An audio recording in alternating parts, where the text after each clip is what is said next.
Taib ikhwani fillah wa fiddin azani Allah wa iyyakum. Kita akan bahas tentang sebab-sebab yang bisa menghalangi seorang dapat hidayah. Apa sebab-sebab orang akhirnya tidak bisa dapat hidayah? Di antara sebab utama seorang tidak bisa dapat hidayah karena kejahilan. Karena kejahilan. Sehingga dia tidak bisa memiliki tasawur, memiliki gambaran yang benar tentang Islam. Tidak memiliki gambaran yang benar tentang apa? Sunnah. Dan ini banyak orang tidak dapat hidayah sunnah. Gara-gara punya gambaran yang salah tentang dakwah sunnah. Apalagi ahlul bidah, orang-orang yang hasad, sering memberi gambaran-gambaran yang buruk tentang dakwah sunnah. Ya, yang sering kita dengar, ya. Dikatakan bahwasanya orang-orang yang berdakwah sunnah itu, orang-orang salaf itu suka mengkafirkan, ya seperti itu, suka menumpahkan darah. Dan saya sampaikan sampai ada buku judulnya Sejarah Berdarah Sekte Wahabi, menggambarkan bahwasanya orang-orang yang berdakwah sunnah itu seakan-akan suka menumpahkan darah, suka membunuh dan macam-macamnya, suka mengkafirkan. Padahal ini tidak benar. Kita lihat mana pengajian-pengajian kita yang kita suka mengkafir-kafirkan? Tidak ada. Saya tidak pernah dengar ustadz ya sunnah suka mengkafir-kafirkan. Tidak ada ya. Kecuali kalau suatu kekufuran disebut ini kekufuran, tapi mengkafir-kafirkan, apalagi mengkafir-kafirkan misalnya ormas-ormas, mengkafir-kafirkan aliran-aliran mana? Saya enggak pernah dengar dari para ustadz. Itu hanyalah tuduhan. Adapun kita menyebutkan kesalahan mereka, itu dari bukti kita ini baik, kita ingin kebaikan bagi mereka, maka kita kritiki, enggak jadi masalah kan kita mengkritiki saudara. Adapun mengkafirkan ini tidak pernah kita lakukan. Apalagi sampai membunuh, menumpahkan darah. Ini tidak benar ya. Tidak benar ya. Sebagai bukti nyata adalah kerajaan Arab Saudi. Ini sering sampaikan. Arab Saudi luar biasa bagaimana bantuan mereka kepada negeri-negeri kaum muslimin yang lain. Tanpa membedakan ini negeri sunnah atau bukan, semuanya dibantu oleh pemerintah Arab Saudi. Oleh karenanya ada istilah pepatah Arab, an-nasu a'da'un lima jahilu. Orang-orang itu adalah memusuhi apa yang dia tidak ketahui ya. Karena dia tidak tahu tentang hakikat dakwah sunnah, dakwah yang penuh rahmat, dakwah yang penuh hikmah, dakwah yang mendatangkan ketenangan, dakwah yang menyuruh kepada tauhid ya, memurnikan ajaran Islam ya. Maka mereka tidak, karena ketidaktahuan gambaran yang benar, mereka benci kepada dakwah sunnah karena suudzon yang mereka dapatkan dari berita-berita yang tidak benar. Ini sekarang apalagi ya, saya kemarin ke Bali ya, ketemu dengan sebagian ikhwan cerita ya,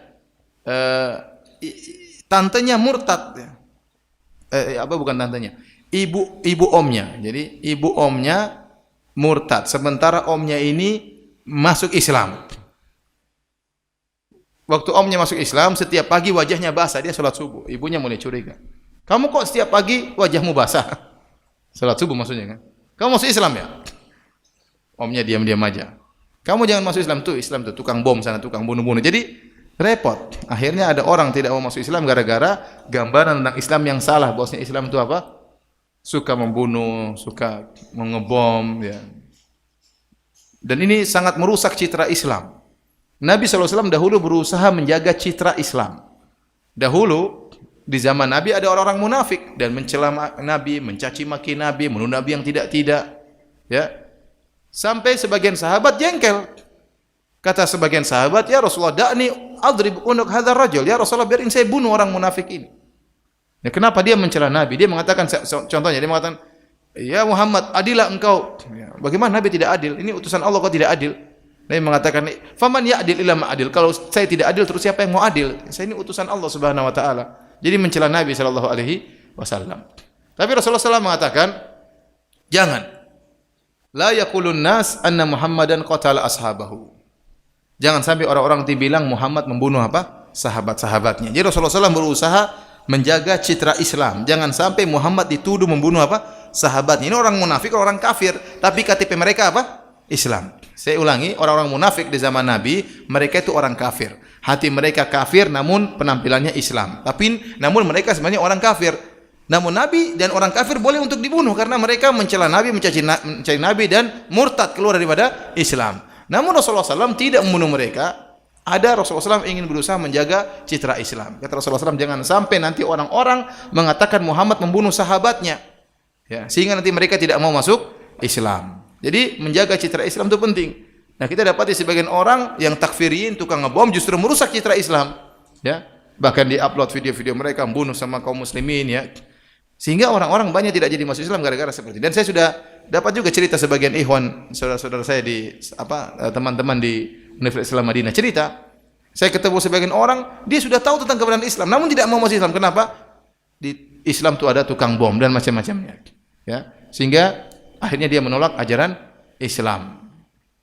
Kenapa? Karena gambaran yang salah. Ini sebab banyak orang tidak dapat hidayah gara-gara tidak mengetahui tentang hakikat Islam atau tidak mengetahui hakikat tentang sunnah. Tapi di antara sebab berikutnya yaitu Allah mengetahui bahwasanya orang ini memang tidak berhak untuk menerima hidayah. Kenapa? Saking busuknya hatinya. Orang yang tidak berhak untuk dapat hidayah. Allah berfirman dalam surat Al-Anfal ayat 23, "Walau alimallahu fihim khairan la asma'ahum." Kalau seandainya Allah mengetahui pada diri mereka ada kebaikan, la asma'ahum, maka Allah akan buat mereka mendengar, itu mendengar untuk menerima hidayah. Tapi Allah menjadikan mereka tidak mau mendengar. Ini orang musyrikin. Kenapa? Karena Allah tahu dalam diri mereka ada keburukan.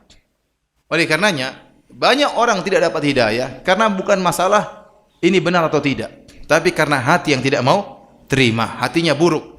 Ya, hatinya buruk. Sehingga dia tidak berhak untuk mendapatkan hidayah meskipun dia tahu itu kebenaran.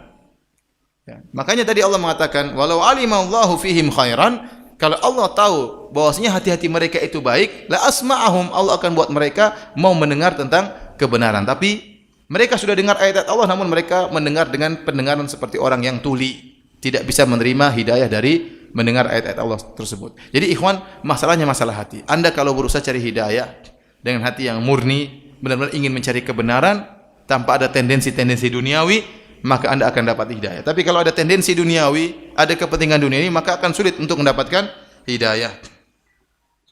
Di antara sebab terhalangnya seorang dari hidayah karena hasad dan sombong. Ya, hasad dan sombong.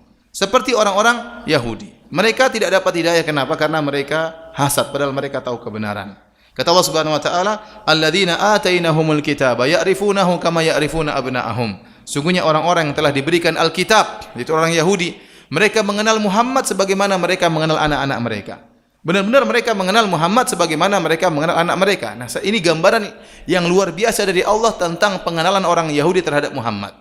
Kalau kita kenal anak kita, kita kenal betul bagaimana anak kita ini. Bagaimana anak kita, bagaimana sifat-sifat fisiknya, kalau main di mana, teman-temannya siapa. Kenapa? Dia anak kita. Tempat mainnya di mana? Seperti kita mengenal anak kita. Demikian orang Yahudi benar-benar kenal Allah, benar-benar kenal Nabi Muhammad SAW. Karena sudah tercatat dalam Taurat, demikian dalam Injil tentang sifat-sifat Nabi. Sehingga para ulama menyebutkan kenapa mereka dahulu bermarkas di Madinah, karena mereka menanti kedatangan seorang Nabi yang berhijrah di kota tersebut. Setelah Nabi tersebut berhijrah, maka akan datang kemenangan. Kenapa mereka tidak tunggu di Mekah? Karena mereka tahu Nabi tersebut akan mengalami kesulitan nanti, jadi orang Yahudi mau cari enaknya saja. Mereka tidak mau tunggu di Mekah. Kalau Mekah kan masih masa susah. Mereka tahu bahwasanya Nabi tersebut akan berhijrah suatu tempat yang tempat tersebut banyak kormanya. Ini sudah banyak. Ya, ini mereka tahu. Oleh karena Salman Al-Farisi waktu mencari hidayah diceritakan bahwasanya akan ada muncul seorang nabi dari suatu negeri yang banyak kormanya. Sehingga mereka kumpul di situ, Bani Quraidah, Bani Qainuqa, Bani Nadhir, mereka kumpul di Madinah nunggu munculnya nabi tersebut. Jadi karena kan saya mengatakan tadi seperti orang tua yang tahu di mana tempat main anaknya, Nabi juga, orang Yahudi juga tahu di mana tempat keluarnya Nabi sallallahu alaihi wasallam. Sampai-sampai mereka sesumbar, Allah sebutkan, ya, wa kanu min qablu yastaftihuna 'alal ladzina kafaru. Dalam surat Al-Baqarah kata Allah, mereka orang Yahudi dahulu kalau bertikai dengan penduduk kota Madinah asli, kaum Ansor sebelum masuk Islam, mereka sering sesumbar. Kata mereka, nanti akan muncul nabi terakhir, kami akan bersama nabi tersebut membasmi kalian, menyerang kalian.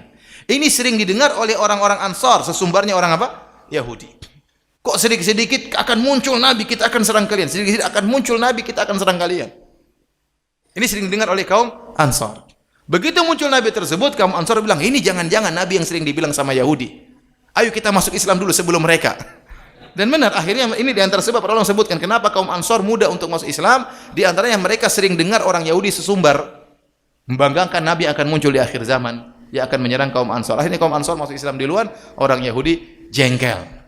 Ternyata Nabi tersebut mereka sudah tahu sifatnya seluruhnya, namun ada satu sifat yang Allah tidak sebutkan. Ternyata Nabi terakhir tersebut bukan orang Yahudi dan mereka tidak terima. Karena keyakinan mereka, agama mereka eksklusif. Yang masuk surga hanyalah orang apa? Yahudi. Selain Yahudi masuk neraka jahanam. Ternyata Nabi ini orang Arab. Padahal mereka selama ini bertengkar sama orang Arab. Antum bayangkan gimana jengkelnya mereka. Suku ini sering bertengkar sama suku ini. Akan muncul jagoan kami melawan kalian. Tahu-tahu jagoannya muncul dari suku yang lain. Gimana nggak sakit hati? Itulah kira-kira orang apa? Yahudi. Sehingga mereka tidak beriman kepada. Padahal mereka tahu.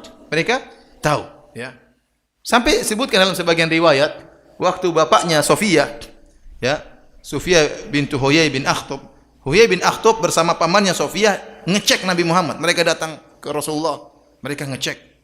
Dan Sofia dengar pembicaraan mereka. Setelah ngecek, mereka pulang ke rumah. Terus kata pamannya kepada bapaknya Sofia, gimana itu? Huwa, apakah benar itu Nabi yang kita tunggu-tunggu? Kata dia benar. Itu benar Nabi yang kita tunggu-tunggu. Terus gimana? Saya akan musuhin dia. Kata siapa? Saya akan musuhin dia selama saya masih hidup. Aneh. Mereka sudah tahu itu Nabi yang mereka tunggu-tunggu. Dan ini didengar oleh Sofia.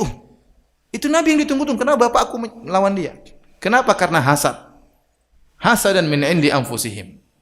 Ya. Karena hasad yang muncul dari diri-diri mereka. Sama seperti iblis tahu Nabi Adam benar, Nabi Adam lebih berilmu, Allah ajarkan ilmu, namun tidak mau sujud kepada Nabi Adam. Kenapa? Karena hasad. Dan ini banyak menjadikan orang-orang tidak dapat hidayah gara-gara hasad.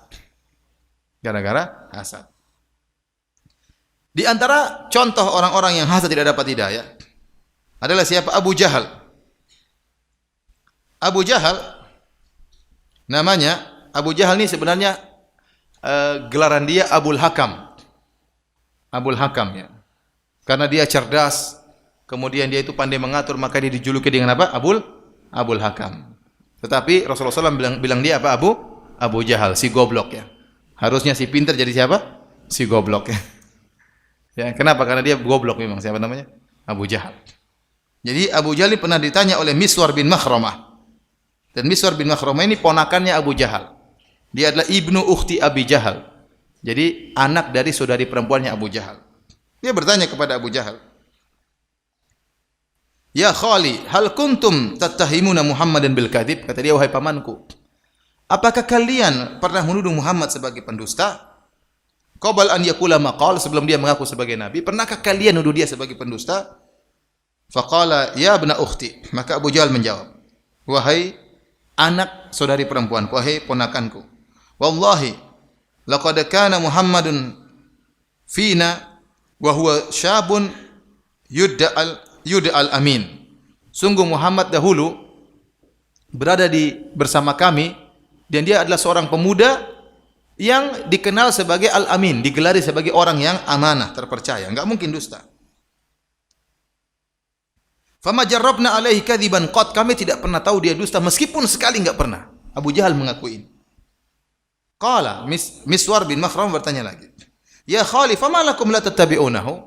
Kenapa kalian tidak mengikuti Muhammad? Sudah tahu Muhammad tidak pernah dusta. Qala ya ibna ukhti, maka Abu Jahal menjawab, "Wahai ponakanku, tanaza'na nahnu wa Banu Hashim asy-Syaraf." Kami Banu Makhzum, jadi Banu Makhzum kabilahnya Abu Jahal dengan Banu Hashim, kabilahnya Nabi Muhammad SAW ini sering berlomba-lomba untuk menunjukkan kemuliaan. Dan Abu Jahal mengakui, tanaza'na nahnu wa Banu Hashim asy-Syarafa. Kami Bani Makhzum, kabilah Makhzum dan kabilah Bani Hashim sering bersaing dalam meraih kemuliaan. Fa at'amu wa at'amna. Mereka memberi makan kepada fakir miskin, kami Banu Makhzum juga beri makan kepada fakir miskin. Wa saqaw wa saqaina. Mereka beri minum kepada orang-orang miskin, kepada jamaah haji, kami pun beri minum kepada sebagaimana mereka. Wa ajaru wa ajarna. Mereka melindungi, kami juga melindungi. Kalau ada orang minta perlindungan, mereka beri perlindungan, pertolongan melalui memberikan perlindungan. Kami pun memberikan perlindungan kepada orang yang minta perlindungan. Hatta idza tajasaina ala rukabi kunna kafarasai rihan.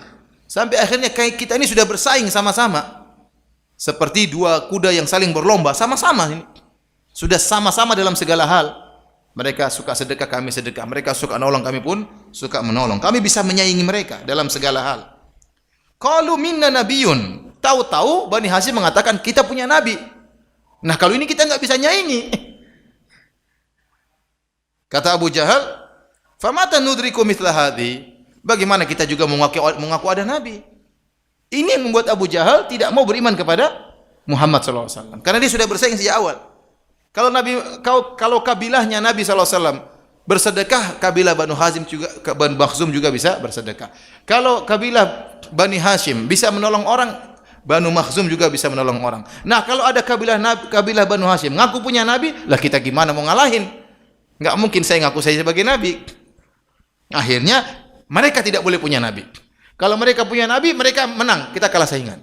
Jadi bagaimana caranya kita mengatakan mereka tidak punya apa? Nabi. Itulah sebabnya kenapa Abu Jahal tidak mau beriman kepada Rasulullah sallallahu alaihi wasallam.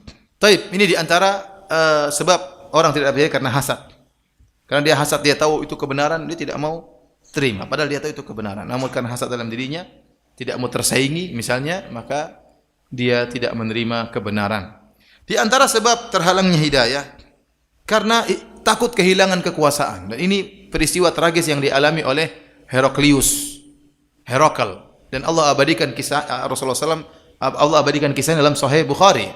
Dalam Sahih Bukhari Rasulullah SAW ceritakan tentang Heraklius. Kita tahu Rasulullah SAW Islam adalah agama yang internasional. Maka Rasulullah SAW mengirim, mendakwahi para raja-raja. Dikirimi surat oleh Nabi SAW. Di antaranya surat yang Rasulullah SAW kirim kepada Heraklius.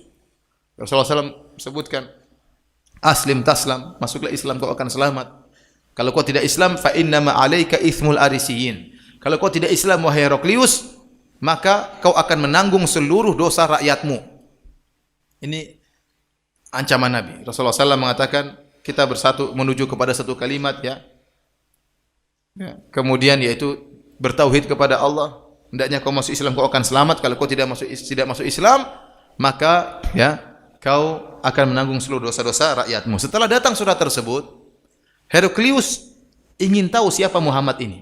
Dia tidak langsung mencela, karena dia seorang yang cerdas dan dia sudah dengar akan muncul nabi yang baru, nabi terakhir di zaman-zaman dia.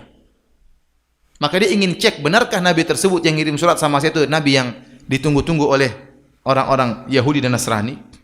Dan Heraklius beragama apa? Nasrani, dari Romawi. Akhirnya qadarullah pada tahun tersebut, entah tahun 6 Hijriah atau 7 Hijriah, mungkin tahun 6 Hijriah, tahu-tahu Abu Sufyan, pemimpin orang-orang musyrikin yang masih kafir kala itu, sedang berjualan, berdagang di negeri Syam. Maka Heraklius pun manggil Abu Sufyan, ingin bertanya-tanya tentang nabi yang kirim surat kepada dia. Maka mulailah Heraklius bertanya kepada Abu Sufyan tentang sifat-sifat nabi. Dan seluruh jawaban Abu Sufyan sesuai dengan sifat Nabi Muhammad SAW yang diketahui oleh Heraklius. Bagaimana nasabnya, ya, bagaimana dakwahnya, apa isi dakwahnya, bagaimana model pengikutnya, semuanya benar. Setelah dijelaskan oleh Abu Sufyan dengan panjang lebar sesuai dengan pertanyaan Heraklius, maka Heraklius berkata, "Fa in kana ma taqul haqqan, fa sayamliku mawdi'a qadamai hataini." Kata Heraklius dengan perkataan yang sangat menakjubkan. Kata dia, "Wahai Abu Sufyan, kalau ciri-ciri yang kau sebutkan tentang Muhammad itu benar, maka dia akan menguasai kedua tempat kakiku ini." Artinya dia akan menguasai singgasanaku. Kenapa? Dia seorang nabi dan dia akan menguasai singgasanaku. "Walau a'lamu anni akhlusu ilaihi latajashamtu liqa'ahu." Kalau saya tahu saya mampu untuk bertemu dengan dia, maka saya akan berusaha bertemu dengan dia. "Walau kuntu indahu laghasaltu an qadamihi." Kalau saya berada di sisi dia, di sisi Muhammad, saya akan cuci kakinya. Kenapa? Menunjukkan dia beriman kepada Rasulullah sallallahu alaihi wasallam. Akan tetapi ternyata dia tidak jadi masuk Islam. Bagaimana ceritanya? Disebut dalam Sahih Bukhari, dia kumpulkan rakyatnya. Kemudian dia mengatakan, "Wahai rakyatku, kalau kalian ingin menang, kalau kalian ingin jaya, ikutlah nabi ini, Muhammad." Maka rakyatnya kemudian protes. Maka terjadi kegaduhan. Mereka tidak mau dan mereka ingin keluar dari istana. Maka Heraklius pun mengatakan, "Tenang. Saya tadi cuma tes saja ya. Pengen tahu kesetiaan apa kalian." Padahal tadi dia ingin ngajak, seandainya mereka beriman, dia beriman. Namun tatkala dia melihat rakyatnya tidak siap menerima Muhammad sebagai seorang nabi dan ingin memberontak, maka dia takut kehilangan apa? Kekuasaannya. Maka akhirnya dia pun tidak jadi beriman karena takut kehilangan kekuasaan. Oleh karenanya, banyak orang tidak mendapat hidayah gara-gara tidak ingin terlepas dari perkara dunia yang sedang dia miliki. Ya, ini juga sebab tertolaknya hidayah. Di antara sebab tertolaknya hidayah atau tidak diterima hidayah karena ada syahwat, ya. Tidak ingin sulit hidup ini. Sebagian orang kafir tidak masuk Islam. Wah, kalau saya masuk Islam repot. Khamar tidak boleh lagi minum. Wah, saya tiap hari minum khamar. Susah masuk Islam. Tidaklah. Bukan mencari kebenaran, tapi memang dia tidak ingin melepaskan syahwat dia. Ya, kalau saya masuk Islam tidak boleh lagi berzina. Kalau saya masuk Islam tidak boleh lagi makan daging babi, padahal daging babi itu daging paling enak. Ya. Saya ketemu dengan orang mu'allaf, ya. Dia bilang, Ustaz, daging yang paling saya sukai daging babi. Waktu saya masih apa? Kafir. Tidak ada yang bisa menyaingi kelezatan daging babi kecuali kambing muda katanya. Jadi nggak tahu ya. Itu pengakuan dia ya. Namanya selera tidak usah diperdebatkan ya. Intinya dia selera dengan apa? Daging babi. Dan dia mengatakan daging babi sangat enak. Itu makanan sehari-hari. Namun setelah saya masuk Islam saya tidak mendapati ada daging yang lezat seperti daging babi yang bisa menyaingi cuma apa? Daging kambing muda. Jadi sebagian orang tidak mau masuk Islam karena dia tahu wah kalau saya masuk Islam nanti begini susah. Sebagian orang tidak mau mengenal sunnah. Kenapa? Kalau saya mau kenal sunnah nanti begini repot. Saya tidak bisa lagi begini, tidak ada lagi pemasukan dan macam-macamnya. Sehingga tidak mau mengenal sunnah. Akhirnya dia terhalang dari hidayah gara-gara tidak ingin meninggalkan syahwatnya.